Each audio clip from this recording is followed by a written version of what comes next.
14. Ali. Ali slammed the stack of papers back on his desk, nearly knocking over his teacup. These reports are lies, Abu Zabala. You are the city sanitation inspector.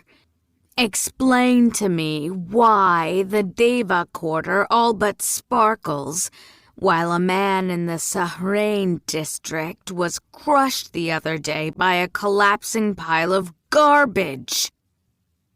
The Ghaziri official standing before him offered an obsequious smile. Cousin.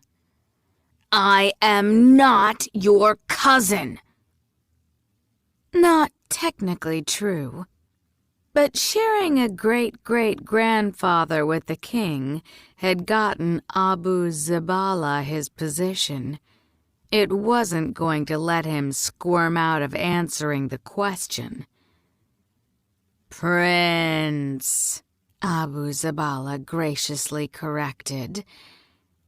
I am investigating the incident. It was a young boy. He should not have been playing in the trash. Truly, I blame his parents for not... He was 281, you fool. Ah. Abu Zabala blinked. Was he then? He swallowed, and Ali watched him calculate his next lie. Either way, the idea of equally distributing sanitation services among the tribes is outdated. I beg your pardon? Abu Zabala pressed his hands together. The Devas greatly value cleanliness. Their whole fire cult is about purity, no? But the Sahrain? The other jinn shook his head, looking disappointed. Come now. Everyone knows those Western barbarians would happily stew in their own filth. If cleanliness is important enough to the Devas that they're willing to put a price on it, who am I to deny them? Ali narrowed his eyes as he untwisted Abu Zabala's words. Did you just admit to being bribed? The other man didn't even have the decency to look ashamed. I would not say bribed. Enough! Ali shoved the records back at him. Correct this. Each quarter gets the same standard of trash removal and street sweeping. If it's not done by the end of the week, I'll have you sacked and sent back to Am-Ghazira.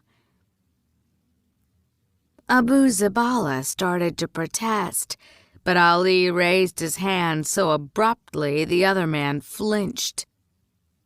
Get out! And if I hear you speak of such corruption a second time, I'll take your tongue to prevent a third. Ali didn't really mean that. He was merely exhausted and annoyed. But Abu Zabala's patronizing smile vanished, and he paled. He nodded and quickly left, his sandals clattering as he fled down the steps. That was poorly done. Ali sighed and stood, walking toward the window.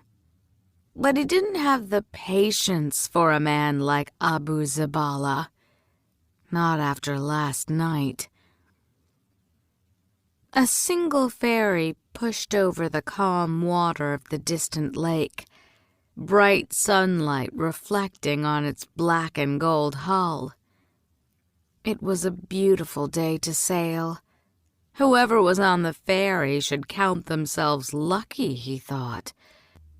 The last time Ali crossed was in rain so heavy he'd feared the boat would sink. He yawned, exhaustion creeping up on him again. He hadn't gone back to the palace last night, unable to bear the thought of seeing his luxurious apartment, or running into the family the Tanzim wanted him to betray after the disastrous encounter at the orphanage. But he hadn't gotten much sleep in his office. In truth, he hadn't gotten much sleep since the night he had followed Anas into the Deva quarter. He returned to his desk, its flat surface suddenly tempting. Ali laid his head upon his arms and closed his eyes. Maybe just a few minutes. A sudden knock jarred Ali from sleep, and he jumped, scattering his papers and knocking over the teacup. When the Grand Wazir barged in, Ali didn't bother to hide his irritation. Kaveh closed the door as Ali swept wet tea leaves off his now-stained reports.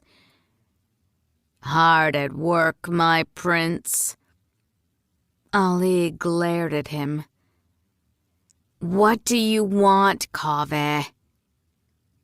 "I need to speak to your father. It is most urgent." Ali waved his hand around the office. "You do know that you're in the Citadel? I understand it must be confusing at your age, all these buildings that look nothing alike located on opposite sides of the city." Kaveh sat without invitation in the chair across from Ali. "He won't see me. His servants say he's busy." Ali hid his surprise.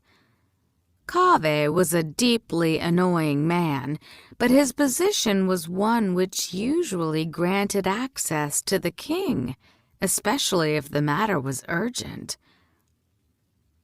"Perhaps you've fallen from favor?" he suggested hopefully. "I take it then that the rumors do not have you worried?"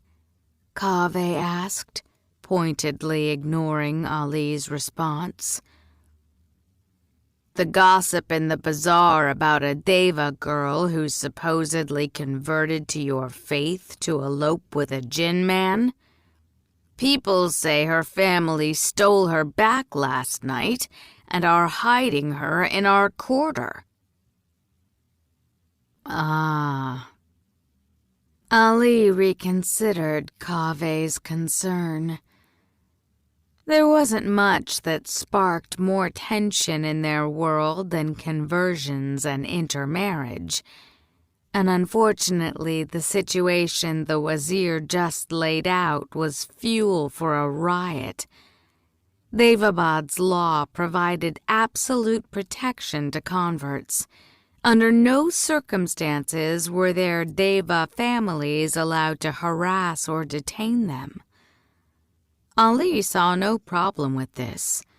The Jinn faith was the correct faith after all. Yet the Devas could be extremely possessive when it came to their kin, and it rarely ended well. "Would it not be better for you to go back to your people and find the girl? Surely you have the resources. Return her to her husband before things get out of control." "As much as I enjoy handing over Deva girls to mobs of angry jinn," Kaveh started sarcastically, "the girl in question doesn't seem to exist. No one on either side knows her name or has any identifying information. Some say her husband is a Sahrain trader. Some say a Gaziri metalworker, and others a Shafit beggar. He scowled.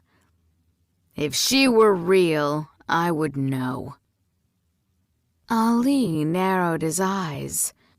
So what's the problem then? That it's a rumor. There's no girl to turn over. But that answer merely angers the jinn even more. I fear they're looking for any reason to sack our quarter.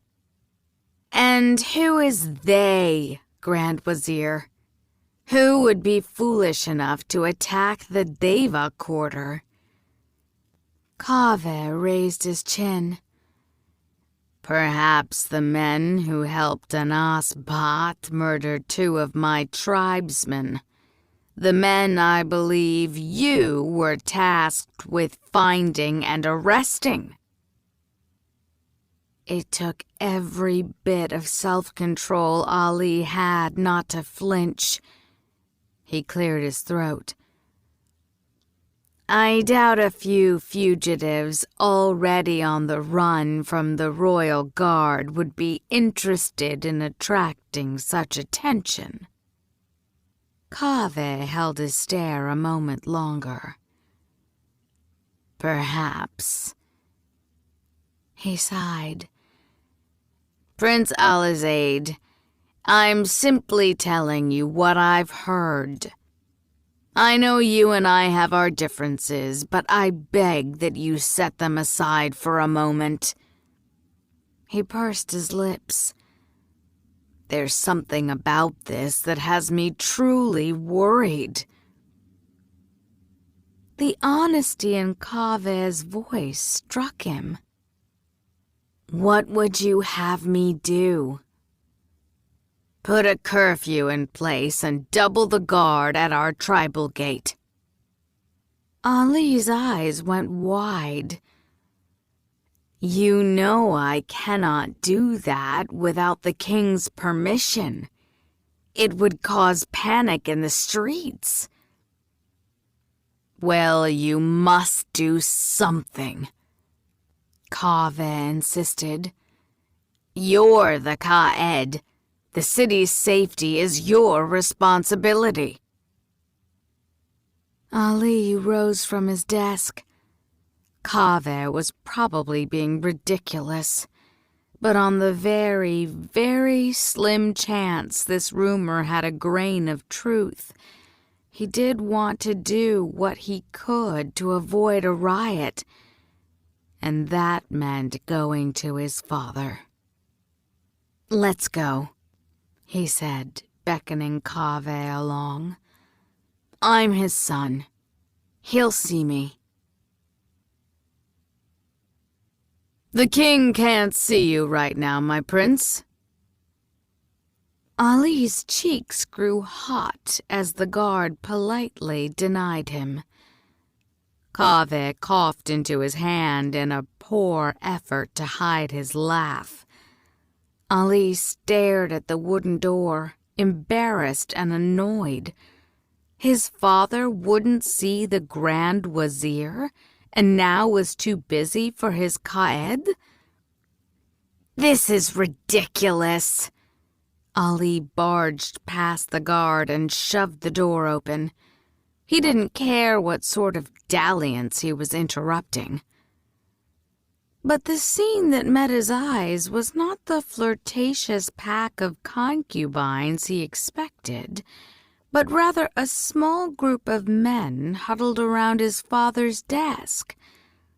Muntadir, Abu Nuwas, and even more strangely, a Shafit-looking man he didn't recognize, clad in a shabby brown robe and sweat-stained white turban.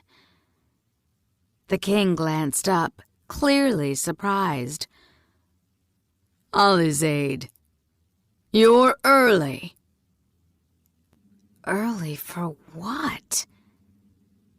Ali blinked, trying to gather his composure. Sorry. I didn't realize you were—" He trailed off. Conspiring? Judging from how quickly the men straightened up when he barged in, and the vaguely guilty look on his brother's face, conspiring was definitely his first impression. The Shafit man lowered his gaze, stepping behind Abu Nuwas like he didn't want to be seen. Kaveh came in behind him. "Forgive us, Your Majesty, but there is an urgent matter." "Yes, I got your message, Grand Wazir," his father interrupted. "I'm handling it." "Oh." Kaveh squirmed under the king's withering stare. "I just fear that if—" "I said I'm handling it. You're dismissed." Ali almost felt a moment of pity for the Deva man as he quickly backed out of the room. Ignoring his younger son, Ghassan nodded at Abu Nuwas. "So we're understood?" "Yes, sire," Abu Nuwas said, his voice grave. The king turned his attention to the Shafit man. "And if you get caught—" The man simply bowed, and his father nodded. "Good. You may both go." He glanced at Ali, and his face hardened. "Come here," he commanded, switching to Gizaria. "Sit." He'd gone in as Qa'ed, but now Ali felt more like a boy bracing for a scolding. He took a seat on the plain chair opposite his father. He noticed for the first time that the king was in his ceremonial black robes and jewel-colored turban, which was odd. Court was being held later this afternoon, and his father didn't typically dress like that unless he expected public business. A steaming cup of green coffee sat by his bejeweled hand, and his pile of scrolls looked even messier than usual. Whatever he was working on, he'd clearly been at it for some time. Muntadir came around the desk and nodded at the cup. "Should I take that before you hurl it at his head?" Ali bit back a wave of panic, fidgeting under his father's harsh stare. "What did I do?" "Not much, it seems," Ghassan said. He drummed his fingers over the sprawl of papers. "I've been reviewing the reports from Abu Nuwas on your tenure as Qa'ed." Ali drew back. "There are reports?" He had figured Abu Nuwas was watching him, but there was enough paper on the desk to contain a detailed history of Daevabad. "I didn't realize you had him spying on me." "Of course I had him spying on you," Ghassan scoffed. "Did you really think I'd blindly hand over complete control of the city's security to my underage son with a history of poor decision-making?" "I take it his reports are not glowing?" Muntadir winced, and his father's face darkened. "I hope you keep your sense of humor, Alizaid, when I send you to some wretched garrison in the wastes of the Sahara." He jabbed angrily at the papers. You were supposed to hunt down the remaining Tanzim and teach the Shafit a lesson.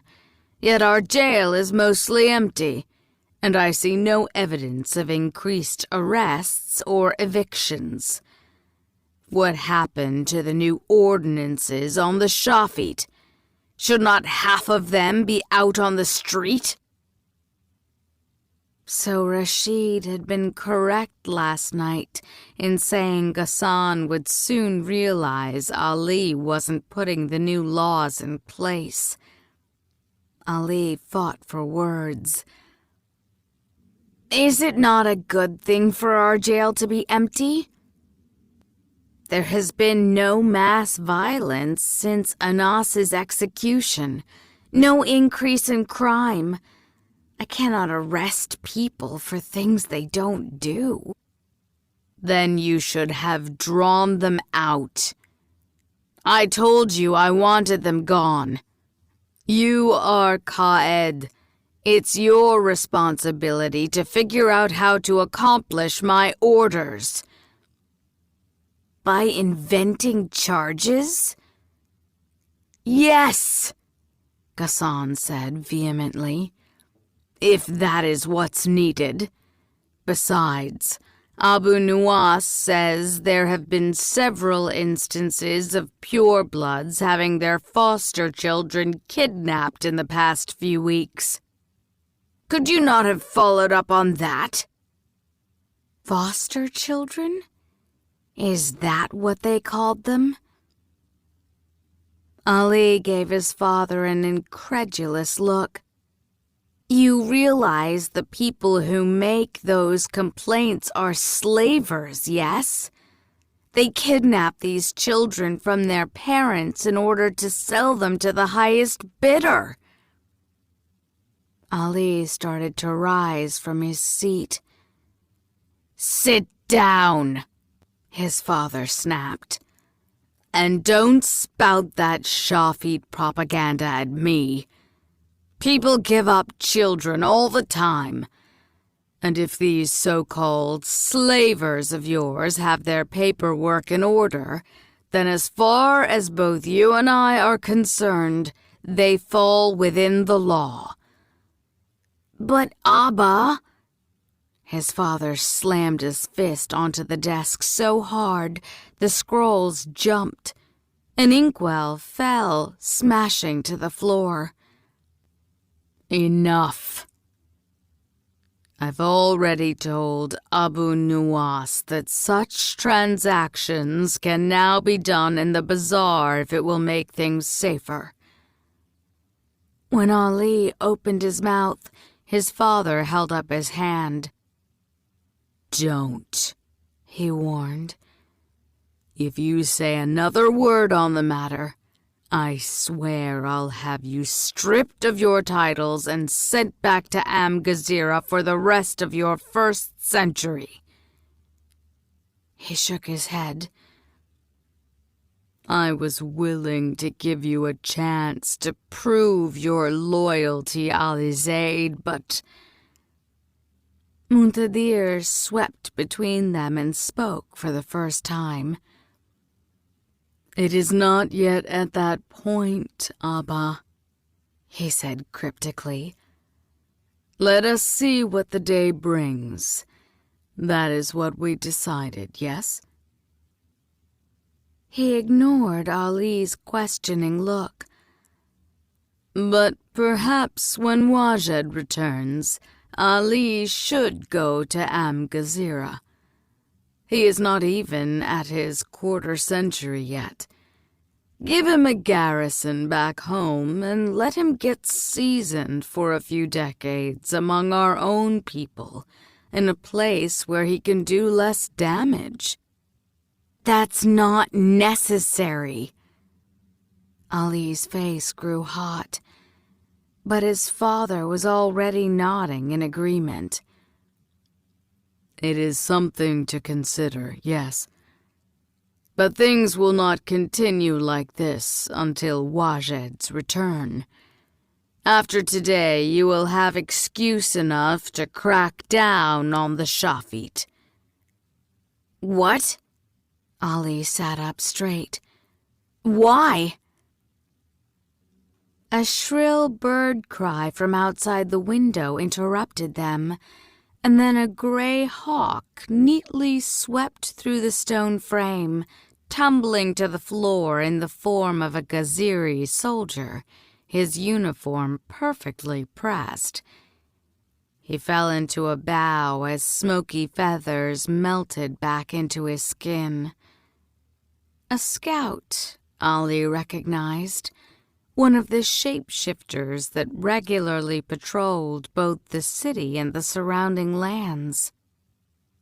Your Majesty, the scout started.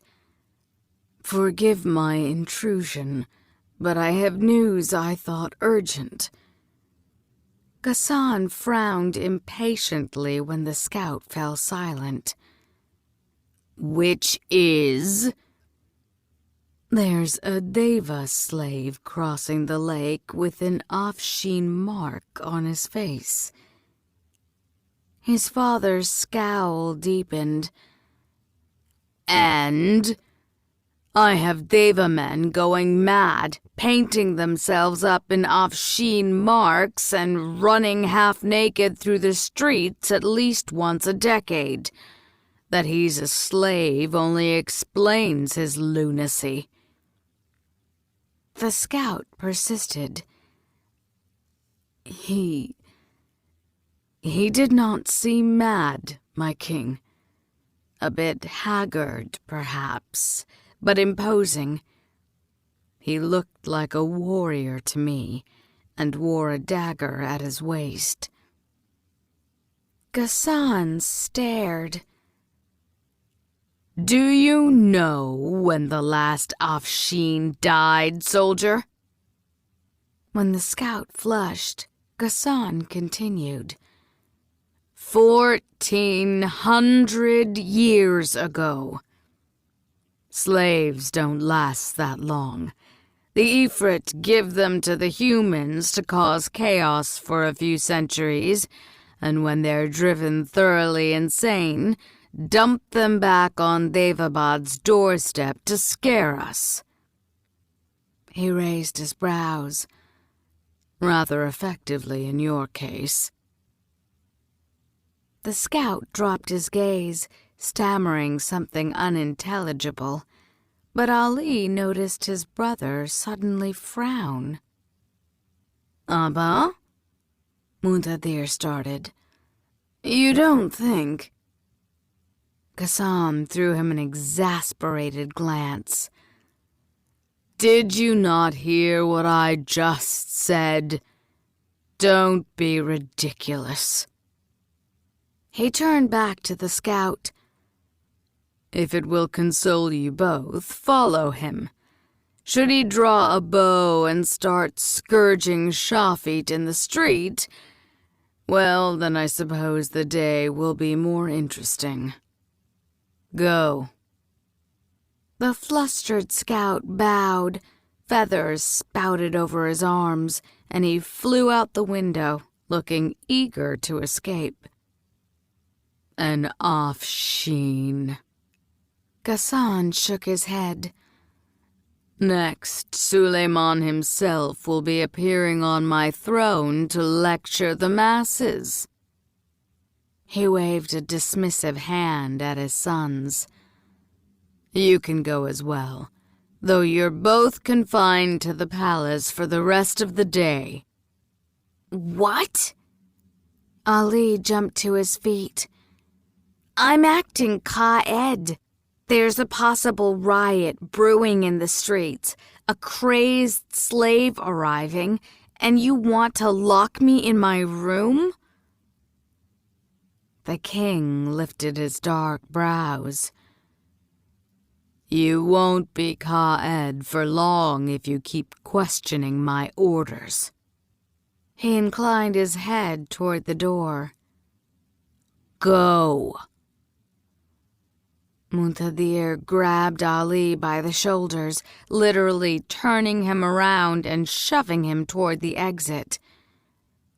Enough, Zaidi, he hissed under his breath. They're up to something. Ali didn't like to think his father capable of intentionally stirring up such dangerous rumors, but even so, he didn't want the Shafit lured into a riot. He started to break off down the corridor. As much as the idea turned his stomach, he knew he needed to find Rashid. Muntadir grabbed his wrist. "Oh no, Akhi. You don't leave my side today." "I need to get some papers from the Citadel." Muntadir gave him a long look. Too long. Then he shrugged. "Well, then by all means, let's go." "You don't need to come." "I don't." Muntadir crossed his arms. "And that's where you would go? Just to the Citadel? Alone and back again without meeting anyone?" "No, Alizaid," he snapped, grabbing Ali's chin when he looked away, unable to meet his older brother's suspicious gaze. "You look at me when I talk to you." A group of chattering courtiers rounded the bend of the corridor, and Muntadir dropped his hand, stepping away from Ali as they passed. The anger returned to his brother's face as soon as they were out of sight. "You fool. You're not even a good liar, do you know that?" Muntadir paused and then let out an exasperated sigh. "Come with me." He grabbed Ali's arm and pulled him in the opposite direction of the courtiers, through a servant's entrance near the kitchens. Too frightened to protest, Ali stayed silent until his brother stopped at an unassuming alcove. Muntadir raised his hand, whispering an incantation under his breath. The alcove's surface smoked. It vanished. A set of dusty stone steps greeted them, yawning into blackness. Ali swallowed. "Are you going to assassinate me?" He was not entirely joking. Muntadir glared. "No, Akhi. I'm going to save you." Muntadir led him on a dizzying path down the stairs and through deserted corridors, lower and lower until Ali could hardly imagine they were still in the palace. There were no torches. The only light came from a handful of flames that Muntadir charmed into existence. The firelight danced wildly on the slick, damp walls, making Ali uncomfortably aware of how tight the corridor was. The air was thick and smelled of mildew and wet earth. "Are we under the lake?" "Probably." Ali shuddered. They were underground and underwater? He tried not to think about the press of stone and earth and water above his head, but his heart raced. Most pure-blooded jinn were notoriously claustrophobic, and he was no different. Nor was his brother, judging from Muntadir's ragged breathing. "Where are we going?" he finally dared to ask. "It's better seen than explained," Muntadir said. "Don't worry, we're close." A few moments later, the corridor ended abruptly in a pair of thick wooden doors that barely came to Ali's chin. There were no knobs or door pulls, nothing to indicate how they opened. Muntadir's hand shot out when Ali reached for them. "Not like that," he warned. "Let me have your Zulfikar." "You're not going to cut my throat and leave me in this godforsaken place, are you?" "Don't tempt me," Muntadir said flatly. He took the Zulfikar, bent down, and ran the blade lightly along his ankle. He pressed his palm against the bloody wound and handed the Zulfikar back to Ali. "Your turn. Take the blood from somewhere Abba won't see. He'd kill me if he found out I brought you down here." Ali frowned, but followed his brother's example with the blade. "Now what?" "Put your hand here."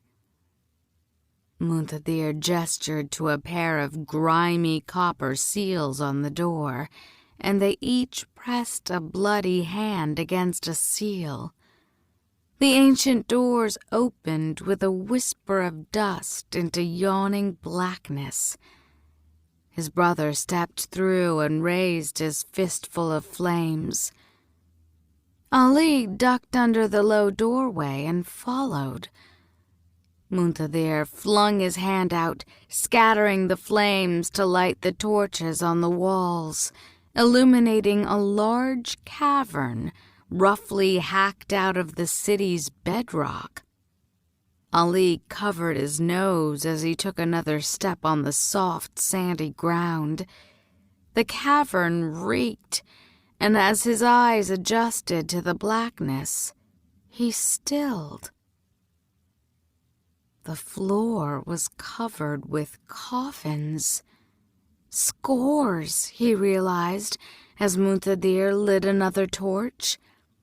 Some were neatly lined up in identical rows of matching stone sarcophagi, while others were simply jumbled piles of plain wooden boxes. The smell wasn't mildew. It was rot. The sharply astringent odor of the ashy decay of gin. Ali gasped in horror. "What is this?" All jinn, regardless of their tribe, burned their dead. It was one of the few rituals they shared after Suleiman divided them. Muntadir scanned the room. "Our handiwork, apparently." "What?" His brother motioned him toward a large rack of souls concealed behind an enormous marble sarcophagus. All were sealed in lead containers marked with tar. Muntadir cracked open one of the seals, pulled out the scroll, and handed it to Ali. "You're the scholar." Ali carefully unrolled the fragile parchment. It was covered in an archaic form of gizeria, a simple line drawing of names leading to other names. Deva names. A family tree. He glanced at the next page. This one had several entries, all following roughly the same format. He struggled to read one. Banu Nareen Ninkarik, aged 101, drowning. Verified by Case Al-Khatani and her uncle Azad. Azad-e-Nahid. Alif Nun 99. Ali read out the symbols at the end of the entry, and raised his gaze to the pile of coffins before him. All had a 4-digit pattern of numbers and letters painted in black tar on their sides. "Merciful God," he whispered. "It's the Nahids." "All of them," his brother confirmed, an edge to his voice. "All those who've died since the war, anyway, no matter the cause." He nodded at one dark corner, so far back Ali could only make out shadowy shapes of boxes. "Some Afshins as well, though their family was wiped out in the war itself, of course." Ali gazed around. He spotted a pair of tiny coffins across the room and turned away, his stomach souring. Regardless of how he felt about the fire worshippers, this was ghastly. Only the worst criminals were buried in their world, dirt and water said to be so contaminating to jinn remains that they concealed one's soul from God's judgment entirely. Ali wasn't sure he believed that, but still, they were creatures of fire, and to fire they were supposed to return, not to some dark, dank cave under a cursed lake. "This is obscene," he said softly as he rolled up the scroll. He didn't need to read further. "Abba showed you this?" His brother nodded and stared at the pair of small coffins. "When Manaiza died." "I take it she's down here somewhere?" Muntadir shook his head. "No. You know how Abba felt about her. He had her burned in the Grand Temple. He said that when he became king, he wanted to have all the remains blessed and burned, but he didn't think there was a way to do it so discreetly." Shame gnawed at Ali. "The Devas would tear down the palace gates if they found out about this place." "Probably." "Then why do all this?" Muntadir shrugged. "You think it was Abba's decision? Look at how old some of these bodies are. This place was likely built by Zaidi himself. Oh, don't give me that look. I know he's your hero, Ali, but don't be that naive. You must know the things people used to say about the Nahids, that they could change their faces, swap forms, resurrect each other from ash." "Rumors," Ali said dismissively. "Propaganda. Any scholar could—" "It doesn't matter," Muntadir said evenly. "Ali, look at this place." He pointed to the scrolls. "They kept records. They verified the bodies. We might have won the war, but at least some of our ancestors were so frightened of the Nahids, they literally kept their bodies to reassure themselves that they were truly dead." Ali didn't respond. He wasn't sure how to. The whole room made his skin crawl. Suleiman's chosen, reduced to rotting in their burial shrouds. The cavern, no, the tomb, was silent save for the sound of spitting torches. Muntadir spoke again. "It gets worse." He jiggled free a small drawer in the side of the rack and plucked out a copper box about the size of his hand. "Another blood seal, though what you have on your hand should be enough to open it." He offered it to Ali. "Trust me, our ancestors never wanted anyone to find this. I'm not even sure why they kept it." The box grew warm in Ali's bloody hand, and a tiny spring was released. Nestled inside was a dusty brass amulet. A relic, he recognized. All jinn wore something similar, a bit of blood and hair, sometimes a baby tooth or flayed piece of skin, all bound up with holy verses in molten metal. It was the only means by which they could be returned to a body if they were enslaved by an Ifrit. Ali wore one, as did Muntadir, copper bolts through their right ears in the manner of all Gaziri. He frowned. "Whose relic is this?" Muntadir gave him a bleak smile. "Daevabad Afshin's." Ali dropped the amulet as if it had bitten him. "The scourge of Kwaizi?" "May God strike him down."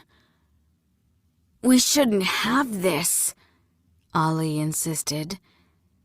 A shiver of fear ran down his spine. That's not what the books say happened to him." Muntadir gave him a knowing look. "And what do the books say happened, Alizaid? That the scourge mysteriously disappeared when his rebellion was at its height, as he prepared to retake Daevabad?" His brother knelt to retrieve the amulet. "Strange timing, that." Ali shook his head. "It's not possible. No jinn would turn over another to the Ifrit, not even their worst enemy." "Grow up, little brother." Muntadir chided and replaced the box. "It was the worst war our people have ever seen. And Daevabad was a monster. Even I know that much of our history. If Zaidi al-Qahtani cared for his people, he would have done anything to end it, even this." Ali reeled. A fate worse than death. That's what everyone said about enslavement. Eternal servitude, forced to grant the most savage and intimate desires of an endless slew of human masters. Of the slaves that were found and freed, very few survived with their sanity intact. Zaidi al-Qahtani couldn't have arranged such a thing, he tried to tell himself. His family's long reign could not be the product of such an awful betrayal of their race. His heart skipped a beat. "Wait, you don't think the man the scout saw—" "No," Muntadir said a little too quickly. "I mean, he can't be. His relic is right here. So he couldn't have been returned to a body." Ali nodded. "No, of course not. You're right." He tried to put the nightmarish thought of the scourge of Kwaizi, freed after centuries of slavery and seeking bloody vengeance for his slain Nahids, out of mind. Then why did you bring me here, Tiru? To set your priorities straight. To remind you of our real enemy. Mutadir gestured at the Nahid remains scattered around them. You've never met a Nahid, Ali. You never watched Manaiza snap her fingers and break the bones of a man across the room. It doesn't matter. They're dead anyway. But the Devas are not, Mutadir replied. Those kids you were fretting about upstairs, what's the worst that will happen to them? They'll grow up thinking they're purebloods? Mutadir shook his head. The Nahid Council would have had them burned alive.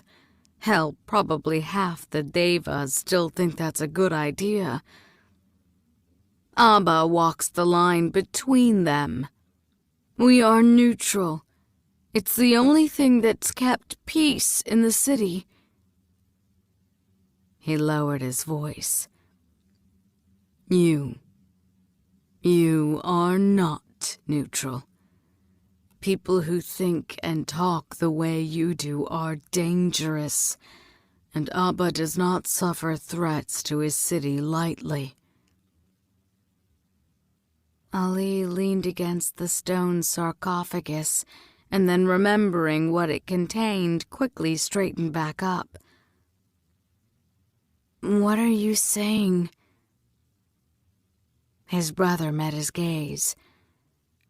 Something's going to happen today, Alizaid. Something you're not going to like.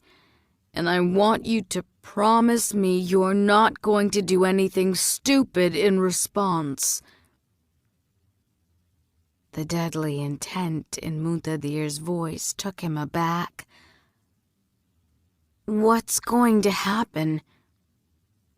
Muntadir shook his head. I can't tell you. Then how do you expect me to? All I'm asking is that you let Abba do what he needs to do to keep the city's peace. Muntadir gave him a dark look. I know you're up to something with the Shafit, Zaidi. I don't know what exactly, nor do I want to, but it ends. Today. Ali's mouth went dry. He fought for a response. Tiru, Muntadir hushed him. No, Ahi. There is no fight to be had here. I'm your emir, your older brother, and I'm telling you, stay away from the Shafit. Zaidi, look at me. He took Ali by the shoulders, forcing him to meet his eyes. They were filled with worry. Please, Aki. There's only so much I can do to protect you otherwise. Ali took a shaky breath. Here, alone with the older brother he'd looked up to for years, the one he'd spent his life preparing to protect and serve as Qa'ed, Ali felt the terror and guilt of the past few weeks, the anxiety that weighed upon him like armor finally loosen, and then collapse. I'm so sorry, Tiru. His voice cracked and he blinked, fighting back tears. I never meant for any of this. Muntadir pulled him into a hug. It's all right. Look, just prove your loyalty now, and I promise you that when I'm king, I will listen to you about the mixed bloods. I have no desire to harm the Shafit, I think Abba is often too hard on them. And I know you, Ali. You and your spinning mind, your obsession with facts and figures." He tapped Ali's temple. "I suspect there are some good ideas hiding behind your propensity for rash, terrible decisions." Ali hesitated. Earn this. Anas's last order was never far in his mind, and if he closed his eyes, Ali could still see the crumbling orphanage, could hear the little boy's rattling cough. But you can't save them on your own. And wouldn't the brother that he loved and trusted, the man who would actually have real power one day, be a better partner than the bickering remnants of the Tanzim? Ali nodded, and then he agreed, his voice echoing in the cavern. "Yes, my Amir."